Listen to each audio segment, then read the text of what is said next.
Good afternoon, David. Mike, David Orr, Dallas Morning News. After yesterday's game into today, some of the players are talking just about how they need to be more detailed, more professional in approach, how they were kind of getting into hero ball. Did you see elements of all that and what's happened yesterday? I think like anything, when the result doesn't go the way you want it to go, emotions are part of our game. So expression of emotion, on Sundays always creates potential narratives and so forth. But based off our work today, what needed to be said has been said, and we're on to the Giants. We put in first, second, and third down today, so it's been a full day. Mike Todd Archer with ESPN. What needed to be said today in your mind? Well, just like anything. I mean, I'm not going to get into specifics, or this isn't show and tell. It's about being accountable, and we didn't have a whole lot of time to spend on corrections, so we did that in the beginning part of it, and we had to move right into the Giants. So every time you compete, there's plenty of corrections. We obviously had too many, but we're still in position to win the game. So and that's something that will not get lost. As part of the evaluation, because it's factual, and the things that you look at, just the one statistic that stands out for, over top of all the other ones where the execution was not in our favor. We were +2 in the big play category, and so that tells you, puts you, you're in position to win a game. We got to make one more of those big plays. Offensively, with how you guys played for most of the fourth quarter, you're in a 2-minute situation. Considering the slow starts, do you ever think like that's a way to kind of jumpstart to open up that way, or can you go tempo that? No, I mean, we know huddle offenses. We've done it in the past. I've done it throughout my whole career. But that's not where we are right now. We need to, the efforts there, the execution is what we'll be focused on. John Machota with The Athletic. When we talked to Jordan Lewis today, he mentioned over and over again about having to be more detailed on defense. When you watch the game over again, just on the defensive side, is it the small detail thing, or what do you think it is? Well, it's totally small details. It's all the way through the team. I mean, the defense had, more of it than you like. But yeah, the details. Knowing the details breeds confidence. Confidence makes you play faster, keeps you connected. So we need to do that throughout our whole team. So we got work to do. Calvin Watkins, Dallas Morning News. We've talked about the details the last 2 weeks. Mm-hmm. Is it a little frustrating that we're continuing to have these discussions with you? Well, I think the biggest thing is you got to look at what they are. Continued mistakes are the things you have to definitely eliminate, especially if it's the pre-snap penalties. Those. To start the game the way we did. That's a kick in the ass. You take the ball for a reason. And you got 3 penalties. You had obviously on the kickoff, and then 2 on the first drive. So that's not the way you want to start a football game. And that's so. It's those things that you got to make sure you stay on top of. We're gonna have some bumpy times. That's part of just where we are as far as new defense. Young players playing, and but we need to be better. And we had a chance to win that game. The slow start did not help. Bill and Carson, where do they? You got a short week. What do they say? Yeah, tomorrow I'll give you a better idea. I thought they both did what they needed to do today, but yeah, it's we'll know more tomorrow with both those guys. Saad Yusuf, The Athletic. Mike, where do you stand kind of on pre-snap motion offensively? What does it do? What advantage can it give the offense when you do implement it, and how much do you prefer to have that in your offense? It's part of the winning the pre-snap potentially. Whether you're trying to change challenge the odd discipline of the defense. Create landmarks. Get in reduced splits, get out of reduced splits. Yeah, there's benefits to it.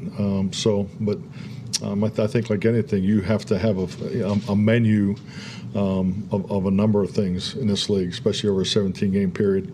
We talked to you last year after the San Francisco game about CeeDee Lamb and his body language and stuff. I know you asked about it last night, but just the next day, do you have any conversations with him after that? The only thing I'm worried about, not worried about, the only thing I'm focused on our passing game is we got to get a completion percentage up. So it starts with the play caller. You throw the ball 51 times and you're not north of 60%. That's where my focus is, and that's where everybody's focus needs to be.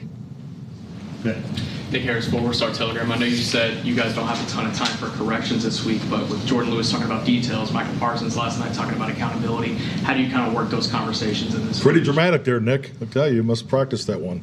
Jeez, I mean, well, hey, Thursday schedule. I mean, that's what we're on. I mean, it's we didn't win the game, so I think that's part of where we are. I mean, so. Yeah, I think they do a good job of answering your questions. It's emotional after the game, so I'm not ever going to referee emotion on the field or after a game. Aaron. Aaron Kazanitz, Lone Star Live. Miles Smith played a whole ton in there. I think he had a career high in snaps. How would you evaluate the defensive line in general, and why do you think he? I can't give you real evaluations because actually we didn't go through a grading evaluation today, so I don't have the one-on-one evaluations that. So, but yeah, I thought Mozzie, especially the week that he went through, for him to go out there and play as much as he did, I was proud of him. Ed. Mike Edwarder, WFAA. Given what you've seen from the three running backs, what's your inclination as far as this being a week you might look at Dalvin Cook? I'm not here to make any decisions or proclamations on what's next. So, like I said, we got first, second, and third down in.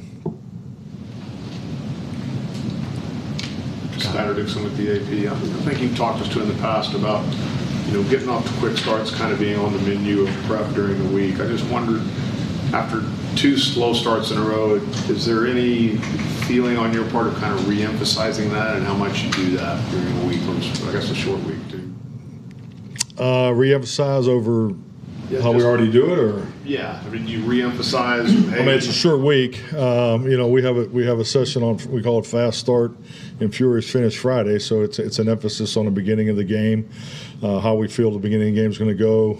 We spend a lot of time at the end of the game. We put a lot of time invested in situations, so we won't have a traditional Friday this week. So we got to build that into the Saturday type schedule, which would be Wednesday. So.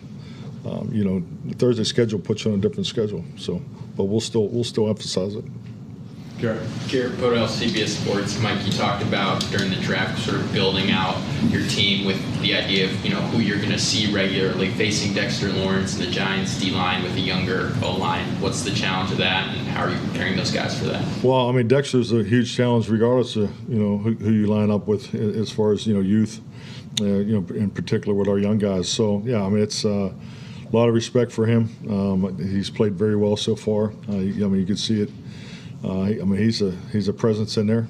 He demands, double teams and so forth. But I think their line as a whole, I've been impressed with so far. Christy Scales, Cowboys Radio on the Fan. Short week. It is a familiar opponent, but they do have a new defensive coordinator. So what kind of wrinkle is that? And I know you went against him with the Titans. Is there anything to pull from that? Yeah, definitely. Kellen called it back then, but it's different. It's something that in the summer we talked about. You got 3 games to look at. They've all been different, frankly, the way he's called it. So that has stood out. But yes, we've done some historical work on him. Mike Licky played 30 snaps yesterday, and some of it was in protection and things like that. What do you like about him in protection, and also as a guy who catches the ball for you? I think Hunter's a fine football player. He's really earned these opportunities. He's a 4-down player. He's not just a fullback. He can be a one-back. He can be a 3-surface player, 4-surface player. I mean, he had a big catch, on the keep there on 3rd and 1. So he's earned those opportunities, and I think that has been reflected in his playtime. Coach, Aisha Morrison, DallasCowboys.com. You mentioned the lack of completion percentage on the offensive side of the ball, that you need to get that up. The Ravens secondary, real feisty, play a lot of press as well. With the completion percentage being down, the separation was difficult for the receivers to separate it sometimes. How do you take on that responsibility as a play caller? Do you feel like you need to, in those moments, do things to help those guys, or you feel like that's delegated to them winning their matchups? Oh yeah, I mean that's all part of it. You have a game plan, you have in-game decisions. We went to a 2-minute, there in the fourth quarter. So yeah, definitely those are the things you're talking about there during the course of the game, and that's part of the adjustment. When you look at your team right now, do you have to say, do they understand what's happening, or do you have to just say, look, we're in a 2-game losing streak, we got to get our act together, or do they know we got to get our act together? How much do you kind of talk to them about those types of things? Yeah, I talk to them every day. I have a team meeting every day. I have an opportunity to obviously talk to the offense more. But yeah, we understand where we are. We're 1-2. Yeah, got our first division game in front of us. All righty, thank you, Mike. Thank you. Thank you.